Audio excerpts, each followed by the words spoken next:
Hello, hello, hello, friends. Nicholas here with DIVO TED Talks, Devoted Talks, where we take ancient wisdom and practices through a modern lens and experience to help you and those you love and suffering in your personal and greater worlds alike. And I am very excited to be with you guys today.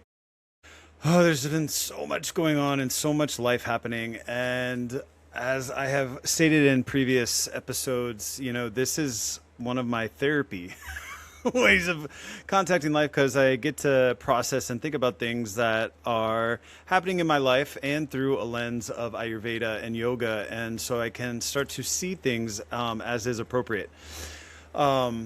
And oftentimes the things I'm talking about, even if it's about a client or things that I'm noticing around me, it's still in my direct perception, and so it's very helpful for me.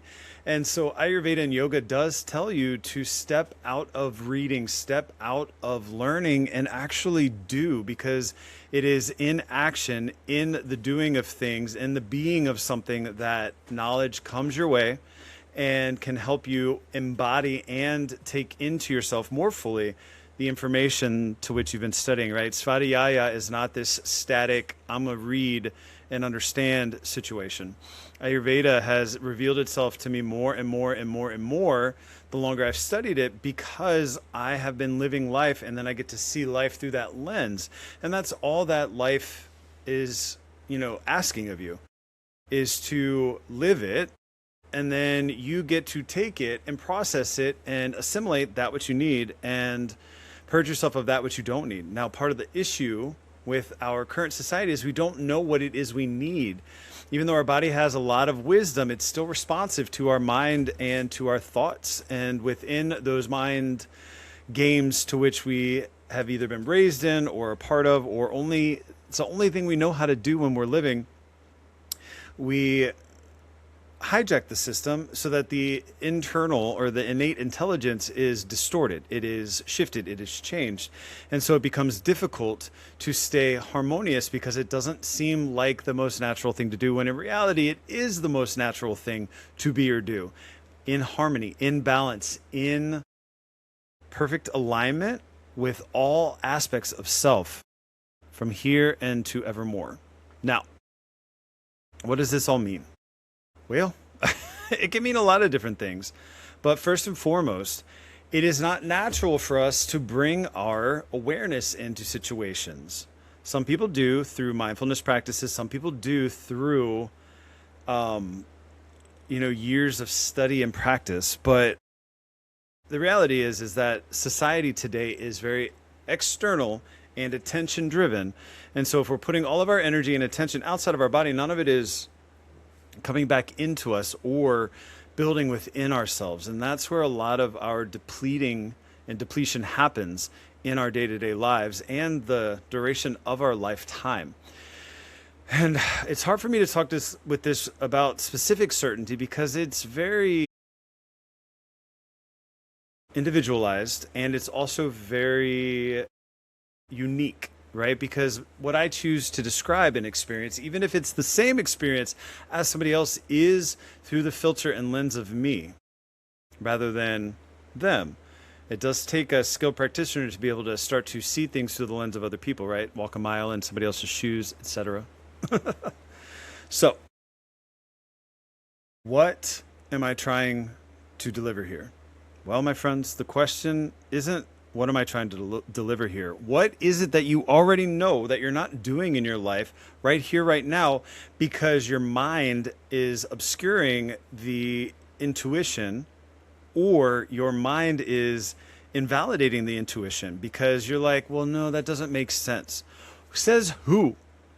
Says who? If we are the makers of meaning in our life, and we are, we've talked about this before, nobody but you can invalidate the intuitions that you're having. And honestly, if you are invalidating your intuitions, you are cutting off the source to the greater reality that you have built within you. And so we're not talking about compulsion. Compulsion is not the same thing as intuition, right? Compulsion is often something like a hijacking. It's often related to addiction or to behaviors to which we can't stop ourselves from doing. That's not the same as an intuition. This intuition is this wisdom that just kind of rises to the surface and blossoms like a lotus petal above the muck and mire of the mud to which it is growing. And so in that unfolding of that flower, intuition, or whatever you want to call it, we have the ability to bring beauty into this world. But oftentimes we'll talk ourselves out of it or explain to ourselves all the reasons why we shouldn't. But often those stories are related to other people, places, or things, right? We may have inherited it from our parents. And just because you can't see the path forward doesn't mean that the path forward doesn't exist. There could be brush overgrown on a path, at least at the beginning or the head of the trail, that makes it look like there is no path. But if you were to just pull it apart, there it would be, right? But oftentimes we're not willing, or we don't have extra energy, or we don't know exactly how to show up for situations like that because we haven't practiced it, and or we haven't learned to trust ourselves. One of the best things we could do with children in educating them is teaching them to trust themselves to know answers. And some teachers out there do that with people, and they're amazing, and it's great, but they are not everyone, right? Sometimes we are just building off of a system because that's what we've always done, rather than trying to find a better way. But the reason why we often don't look for the better way is because profit is attached to whatever's easiest or has always been done.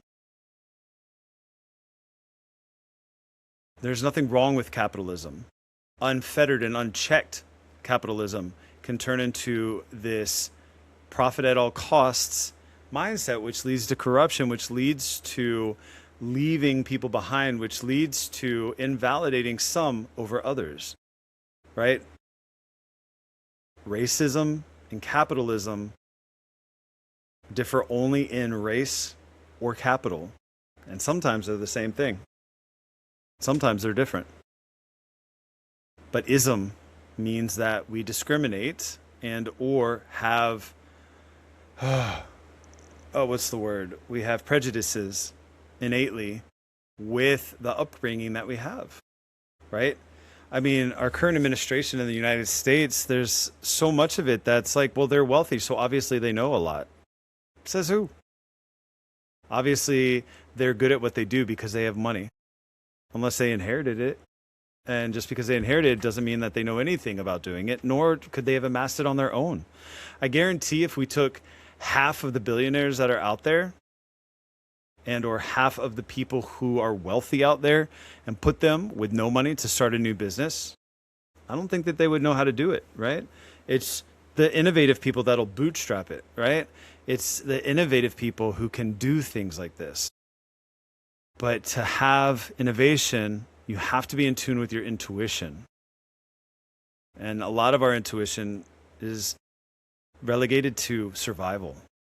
So where could you start? Simply today, paying attention to your intuitions and learning to trust them rather than pushing them away or following the same old way of doing things that you don't particularly like, but it's just what you know how to do. That one's the hard one to swallow for me. I know there's better in some cases, but I've always done it this way, so why don't I just do it this way? And the reason why I choose to do that is because I'm so tired that it's easier just to do the thing that's always been done. But with great risk comes great reward, but not every time. But the wisdom and the intuition to know the difference is the magic here. Be well and be free.